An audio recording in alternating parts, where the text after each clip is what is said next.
Hey, welcome to Rich Kids Online. We hope that you enjoy this video.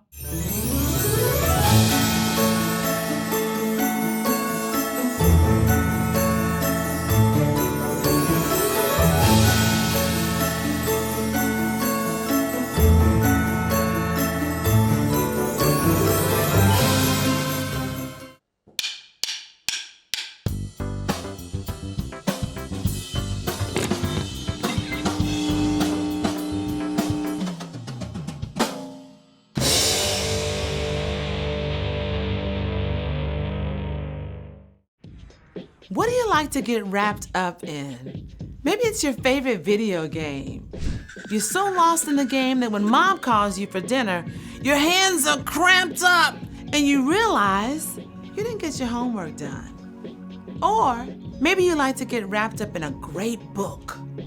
You turn page after page, and when you reach the end, it's way past lights out. So you're gonna be so tired tomorrow. You can even get wrapped up in a package of Christmas cookies. You take one, and another, and one more, until all the chocolatey mint goodness turns into a stomach ache. Ooh! Any good thing can go wrong when you get a little too wrapped up in it. But there's one gift we can open over and over. One gift that will never be too much. At Christmas, we realize God's greatest gift to each one of us, God's Son, Jesus. In Jesus, every wrong is made right.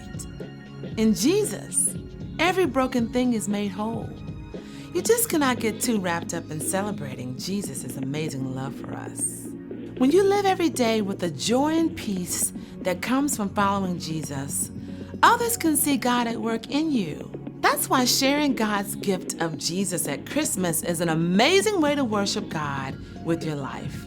Because worship is about more than just singing loud. It's all about living loud.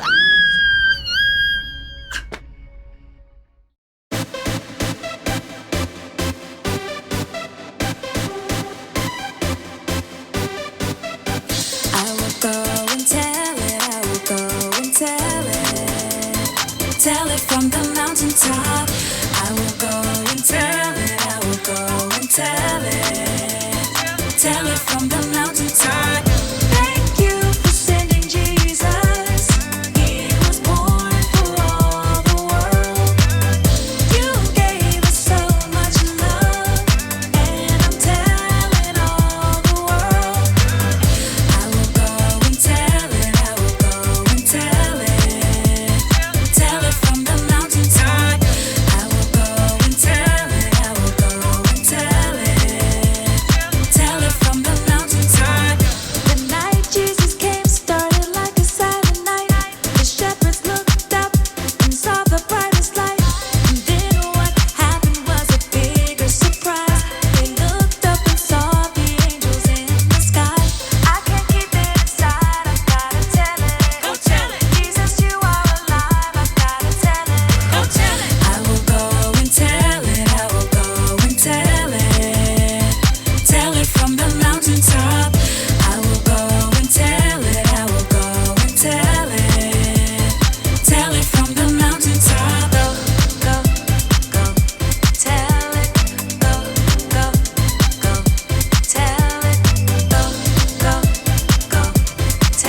Welcome to Story Lab. This week, we're celebrating Christmas, while we take a look at the story of someone who recorded a big promise for us. Oh, and also, look out for this.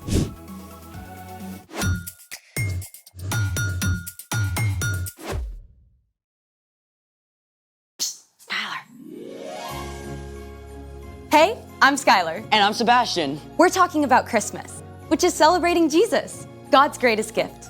Gotta say, I think you got the decorations on point. Thank you. We're only missing one thing. A partridge in a pear tree? I can go get one. We need snow. Yeah, but it's 53 degrees and sunny. I've thought about that. We're gonna make our own snow. What do we need? The internet says that there are a lot of ways to do that. I say we should make our own recipe, then we can have a showdown.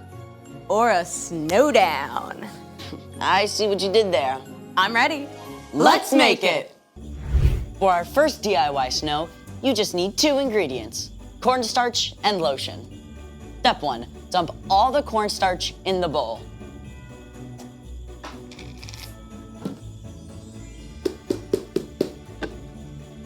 Step 2, mix a bunch of lotion.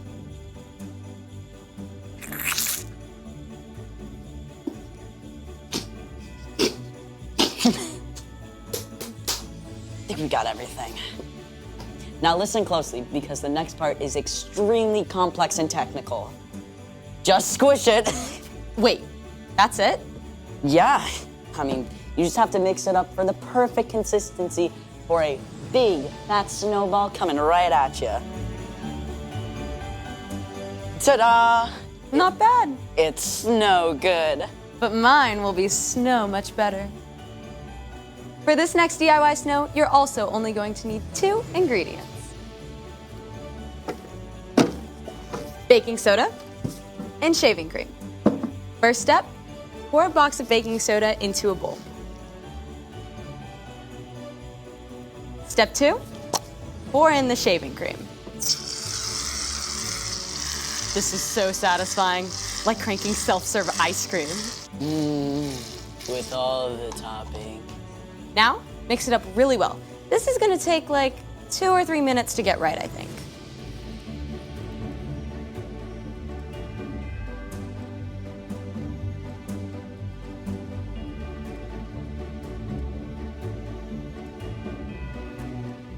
Now this is superior snowball snow right here. Superior to what? I think that's obvious. There's only one way to decide. Cornstarch and lotion up first. Ready? Sure. Let it go, let it go. Can't. That's so 2013. Were you even born in 2013? Yes. Here goes. It moves. That's right. 3, 2, 1. Ooh, let's see that again.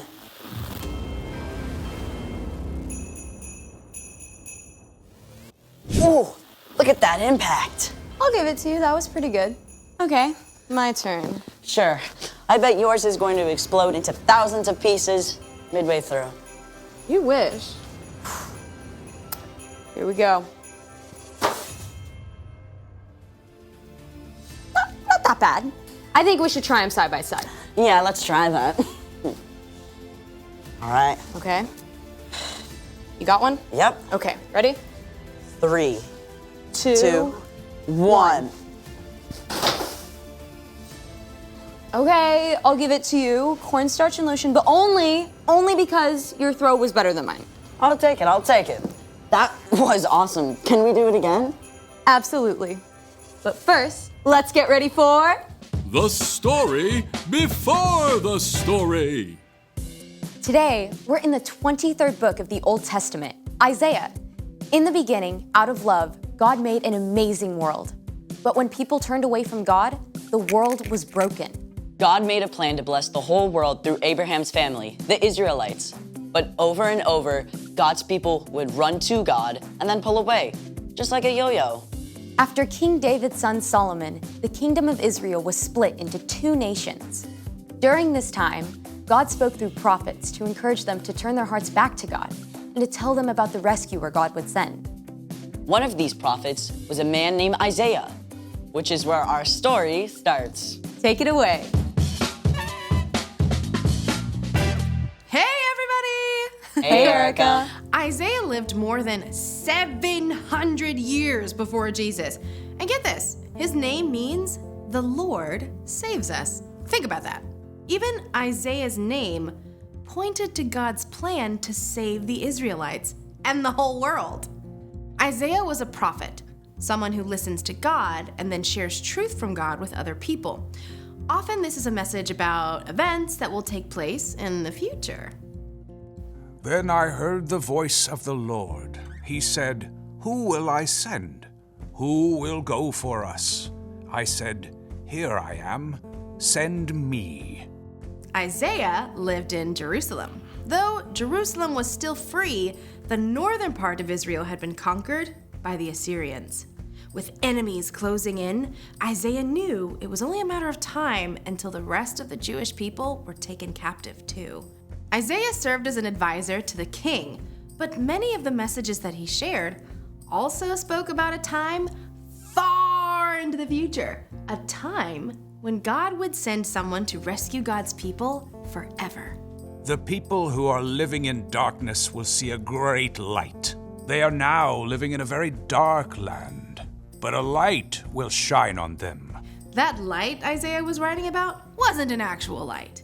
It was a person, a savior, and that savior was going to come in the most unusual, unexpected way. A child will be born to us. A son will be given to us. He will rule over us, and he will be called Wonderful Advisor and Mighty God. He will also be called Father who lives forever and Prince who brings peace.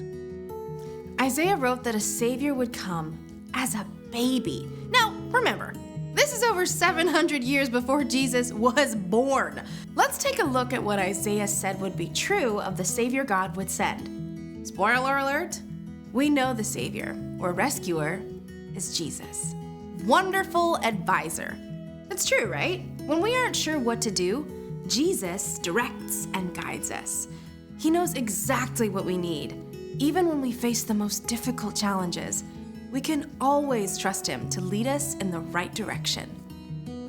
Now consider Mighty God. Jesus is stronger and more powerful than any earthly king.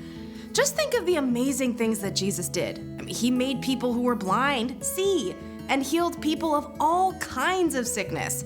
He turned one small lunch of bread and fish into a feast for thousands of people. And when he spoke to a storm, it listened and stopped right away.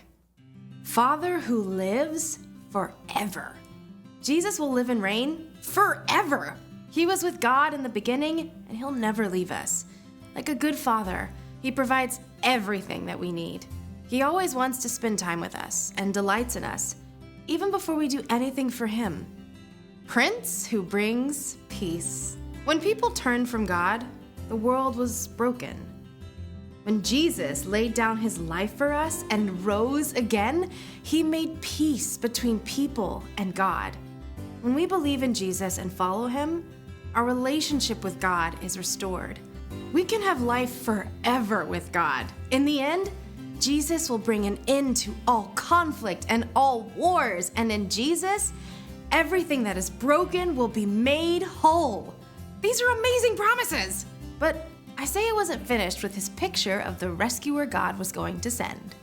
There will be no limit to how great his authority is. The peace he brings will never end. He will rule on David's throne and over his kingdom. He will make the kingdom strong and secure. His rule will be based on what is fair and right. It will last forever. The Lord's great love will make sure that happens. He rules over all.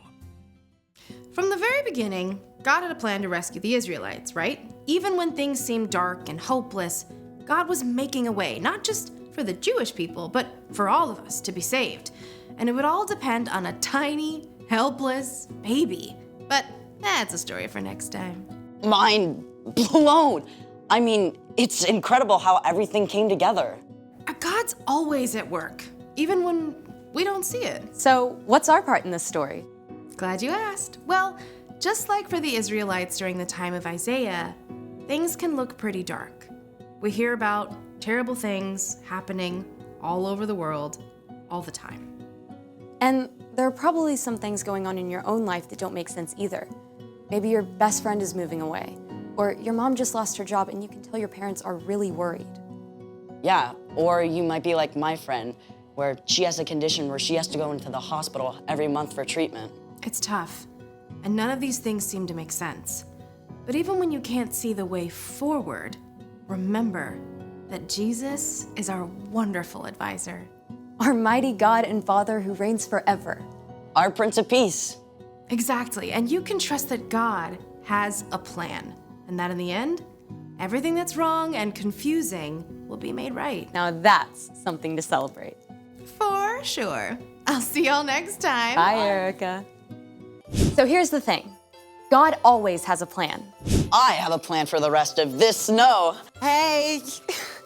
Thanks for joining us in the Story Lab. See you next time.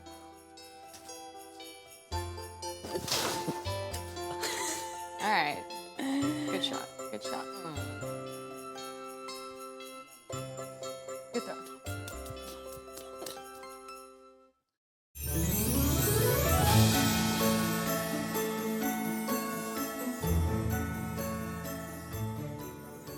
We hope you enjoyed this video. Now, parents, if you would like to kind of talk about this a little bit more with your kids, please head over to our website. There's more resources, devotionals, and a discussion guide. And if it's your first time visiting, don't forget to click and subscribe so that you can get updates when new videos are added. That's it. We hope you have a great week. Bye!